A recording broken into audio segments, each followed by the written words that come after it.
দেখো আমার মাম্মাম দেখো কত কাজে শোকেস গুছিয়ে দিচ্ছে, শোকেসে সব জিনিস বার করে ও কি সুন্দরভাবে গুছিয়ে দিচ্ছে দেখতে পাচ্ছ। আর আমি রান্না করতে লেগে পড়েছি। তো শুভ সকাল বন্ধুরা, কেমন আছো সবাই? আশা করি সবাই ভালো আছে এবং সুস্থ আছে। তো আমরাও ভালো আছি। আর তোমরা যারা ভিডিওটা দেখছো কেউ স্কিপ করে দেখো না, পুরো ভিডিওটা দেখো। আর যারা নতুন তারা সাবস্ক্রাইব করে বন্ধু হয়ে পাশে থেকো আর পুরো ভিডিওটা দেখতে থাকো। তো দেখো আজকে রান্না করছি কাঁচকলা দিয়ে মাছের ঝোল। অনেক দিন পরে কিন্তু কাঁচকলা দিয়ে মাছের ঝোল খাচ্ছি।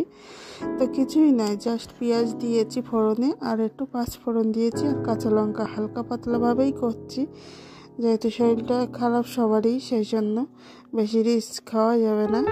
তো সেই জন্য দেখো কাঁচকলা দিয়েই মাছের ঝোলটা করছি।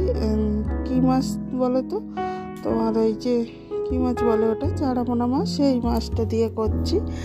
আর এই দেখো পরিমাণ মতো লবণ দিয়ে দিলাম, দিয়ে আর হলুদ গুঁড়ো দিয়ে দিচ্ছি। এতে আর কিছুই দেবো না। এবার ভালো করে কলাটাকে কষিয়ে নেব। জানি তোমরা সবাই জানো রান্নাটা, তবু আমি আজকে করছি, ভাবলাম শেয়ার করি। তো আমি তো সেভাবে ভিডিও কিছু করতে পারছি না, তো এই ভিডিওটা করা ছিল জানো তো, তো ভাবলাম সেটাই তোমাদের সাথে শেয়ার করি। এই দেখো দেখতে পাচ্ছ চারাপোনা মাছ বলে, হ্যাঁ এই মাছটাকে দিয়েই করে নেব।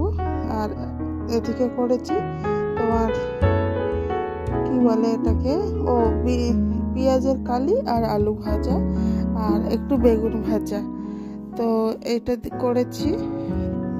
আর এদিকে দেখো তোমার সবজিওয়ালা এসেছিলো, তো সবজিওয়ালার গাড়িতে দেখো টমেটো নিয়েছি, একটা কাঁচকলাই দেবো। একটু কাঁচকলাই দিলাম কেন বলো তো, যে কালারটা আসবে সেই জন্য। আমার তো খুব ভালো লাগে, মানে টমেটো মনে হয় যেন প্রত্যেকটা তরকারিতে দিয়ে দিই জানো তো। আমি দিই, আমি একটু খেতে ভালোবাসি বলে টমেটোটা ওই জন্য দিই। এবার ভালোভাবে কষিয়ে নিই। তারপর দেখো কষিয়ে জলও দিয়ে দিয়েছিলাম আর ঝোলটা আমার হয়ে গেছে। কাঁচকলা আলু সেদ্ধ হয়ে এসছে প্রায়। এবার এর মধ্যে আমি মাছগুলো দিয়ে দেবো। তো দেখো সিম্পল রান্না, আমার তো খুব ভালো লাগে এরকম হালকা পাতলা খেতে। সত্যি কথা যেটা আমি খুব ভালোবাসি, মানে এই কলার তরকারিটা খেতে। তারপরে দেখো এবার মাছটাকে অনেকক্ষণ ফুটিয়ে নিলাম, একটু ঝোল রাখবো, কেননা তোমরা সবাই জানো আমাদের বাড়ির ঝোল সবাই পছন্দ করে। মাম্মাম তো এই কলার তরকারিটা খেতে খুব ভালোবাসে জানো তো। তো এদিকে দেখো জিরে মরিচ ভেজে গুঁড়ো করে রেখেছিলাম, আর এই ছোটো কৌটোটাই গরম মশলা, গোটা গরম মশলা মানে ভেজে আর গুঁড়ো করা আছে। তো এবার ভাজা জিরে দিয়ে দেবো, দিয়ে নামিয়ে নেবো। এখন সত্যি কথা শিলে সেভাবে আর বাটা হয় না, তবে শিলে বাটার মশলাটা সত্যি আলাদা টেস্ট, আমরা সব ভুলে গেছি তাই না এখন এখন আধুনিক যুগ হয়ে, সত্যি কথা। তো হয়ে গেল ফাইনালি আমার কাঁচকলার ঝোলটা। তো আজকের মতো ভিডিওটা এই পর্যন্ত, টাটা, সবাই ভালো থেকো সুস্থ থেকো, দেখা হচ্ছে নতুন আর একটা পর্বের সঙ্গে।